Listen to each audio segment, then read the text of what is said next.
میں ایسے ہیں کہ عہد کیا تھا اللہ نے اگر دے دے ہم کو اپنے فضل سے تو ہم ضرور خیرات کریں گے اور ہو رہیں گے ہم نیک لوگوں میں۔ یہاں پہ ایک صحابی کے بارے میں آتا ہے، جب ایک صحابی تھے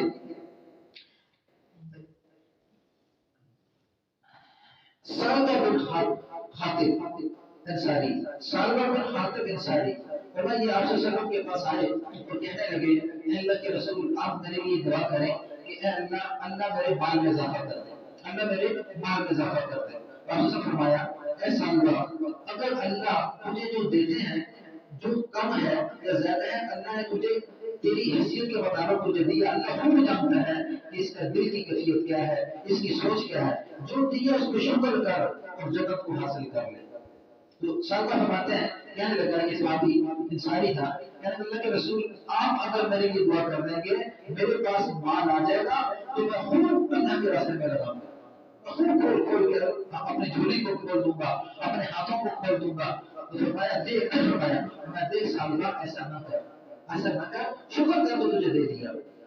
اللہ اس نے کیا عہد کیا تھا؟ وَمِنْهُمْ مَنْ عَاهَدَ اللَّهُ، اس نے اللہ سے عہد کیا تھا لَئِنْ آتَانَا مِنْ فَضْلِهِ کہ اگر اللہ ہم کو دے اپنے فضل سے تو لَنَصَدَّقَنَّ البتہ ہم ضرور صدقہ کریں گے، وَلَنَكُونَنَّ مِنَ الصَّالِحِينَ البتہ میں ہو جاؤں گا صالح لوگوں میں۔ اللہ سے عہد کیا۔ اب آپ صلی اللہ علیہ وسلم نے دعا کی اے اللہ سالبہ کو خوب مال دے دے، دعا کر دی اے اللہ سالبہ کو خوب برکت دے دے مال۔ اب انہوں نے بکریاں رکھی ہوئی تھی تو جناب بکریوں میں اتنی برکت ہوئی کہ بکریاں بڑھ گئی۔ مدینہ کے شہر کے لوگ آئے کہنے لگے اللہ کے رسول سالبہ کی بکری اتنی زیادہ ہو چکی ہیں کہ ہمارے گھروں میں داخل ہو جاتی ہیں، ہمارے کاروبار خراب کر دیتی ہیں، ہماری دکانوں کے اندر آ جاتی ہیں۔ ہمارے سالبہ لوگ یہ کہتے ہیں کہ تیری اللہ نے مال اتنی برکت دی تو کیسا کہا کہ مدینہ شہر کو چھوڑ کے تھوڑی سی سیر پہ چلا جائے۔ اللہ یہ وہ صحابی ہیں جو مسجد نبوی میں 5 وقت کی آ کے نماز پڑھنے والے۔ اب جب تھوڑی سی مسجد سے گھر دور ہوگا جماعت کی نماز چھوٹ گئی، مدینہ کے اندر محمد رسول اللہ کے پیچھے نماز پڑھنا چھوٹ گیا۔ اب کیا ہوا؟ وہاں کی بکریاں زیادہ ہوگی، وہاں کے لوگ اللہ کے رسول ہمارے کھیت خراب کر دیے سالبہ کی بکریوں نے۔ اب ہمارا سالبہ ایسا کر جہاں سے تھوڑا سا دور چلا جائے۔ اللہ اب وہاں سے بھی دور۔ اب پہلے کیا کرتے تھے ایک ہفتے میں جمعے کی نماز کے لیے آتے، پھر کرتے کرتے مہینے پہ آ گئے۔ اللہ جو ایک شخص 5 وقت میں محمد رسول اللہ کا دیدار کرنے والا ہوتا خوش نصیب ہے کہ نہیں؟ 5 وقت جب محمد رسول اللہ کا دیدار کرنے والا اور پھر ہمارے 5 وقت کی نماز محمد رسول اللہ صلی اللہ علیہ وسلم کے پیچھے پڑھنے والا خوش نصیب ہے کہ نہیں؟ اس ہفتے پہ آ گیا، ہفتے پہ جمعے کو آتا ہے، پھر مہینے کو آنے لگا۔ آپ صلی اللہ علیہ وسلم نے اپنا قاصد بھیجا، سال گزرا، رمضان آیا تو فرمایا کہ جاؤ سال سے بڑی اس کی بکری اونٹوں سے زکات لے آؤ، غریبوں میں تقسیم کر دی جائے۔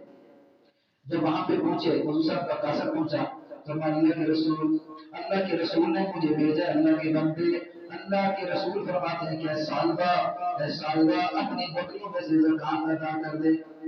تو سالبہ نے کیسے کیا فرمایا مجھے یوں لگتا ہے کہ اللہ کے رسول مجھ پہ ٹیکس لگانا چاہتے ہیں، یہ مال تو میں اپنی محنت سے کما چکا ہوں، میں کیوں دوں؟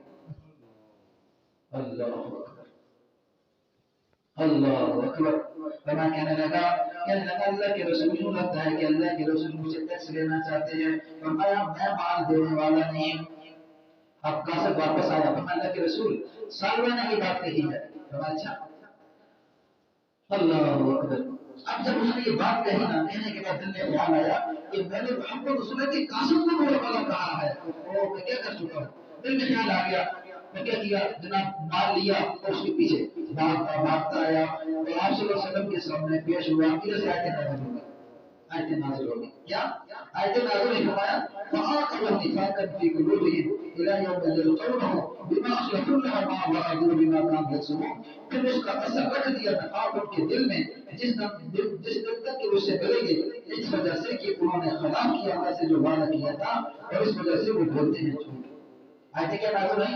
اس نے کیا کہا تھا پہلے؟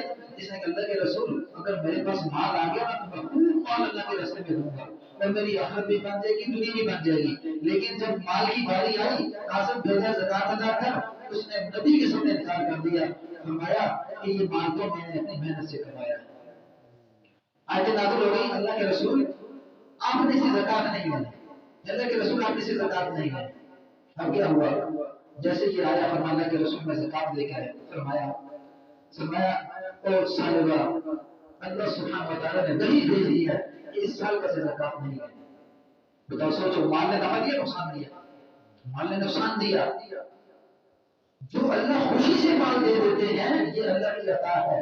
ہمارا ساتھ چمڑ جائے نہیں مجھے ایسا ملے اور اتنا واسطے ڈالتے رہے تو میں بوال بن جاتا ہے۔ جو چیز اللہ نے عطا کر دی اے اللہ تعالی شکر ہے، میں شکر تو لزیدنکم وان کفرتم ان عذاب ربی لشدید۔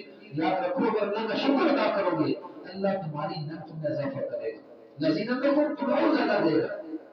اگر تم نقدری کرو گے وان کفرتم تو یاد رکھو میرے رب کا عذاب بڑا سخت ہے۔ اب کیا ہوا؟ اسی دور میں محمد رسول اللہ صلی اللہ علیہ وسلم دنیا سے چلے گئے کہ آپ نے اس کی زکات اپنے ہاتھوں سے نہیں دی۔ دور آگے بکر صدیق رضی اللہ تعالیٰ عنہ، جب بکر صدیق رضی اللہ دور آیا تو سال آیا، فرمایا اے پیارے پیغمبر کے خلیفہ، اے بکر صدیق رضی اللہ تعالیٰ عنہ امیر المومنین کے خلیفہ، میں آپ مجھ سے زکات وصول کر لیں۔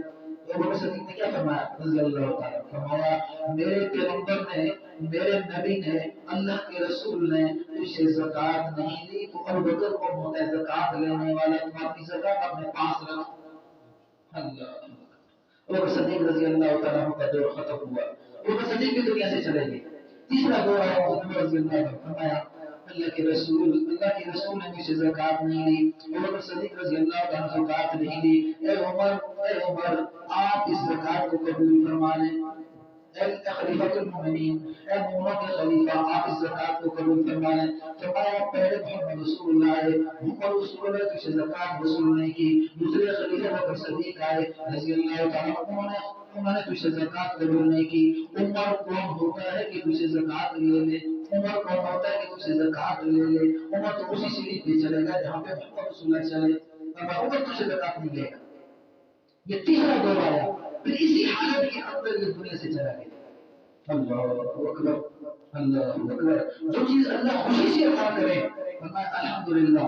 اگر اللہ خوشی سے عطا نہ کرے تو پھر آدمی ترلے نہ لگائے، اللہ کی تقدیر پہ راضی رہے۔ اللہ خود بھی جانتا ہے کہ اس کو مال دے کے نفع دے گا، مال یا نقصان دے گا، کس کو غربت میں رکھنا ہے، کس کو مال دینا ہے، کس کو غم دینا ہے، کس کو خوشی دینی ہے، کس کو بیماری میں مبتلا کرنا ہے۔ واللہ علیم حکیم، اللہ بڑی علم والے ہیں، اللہ بڑی حکمت والے ہیں۔ اللہ کی دنیا کے فیصلے بڑی علم حکمت کے ساتھ چلتے ہیں۔ اگر سارے مالدار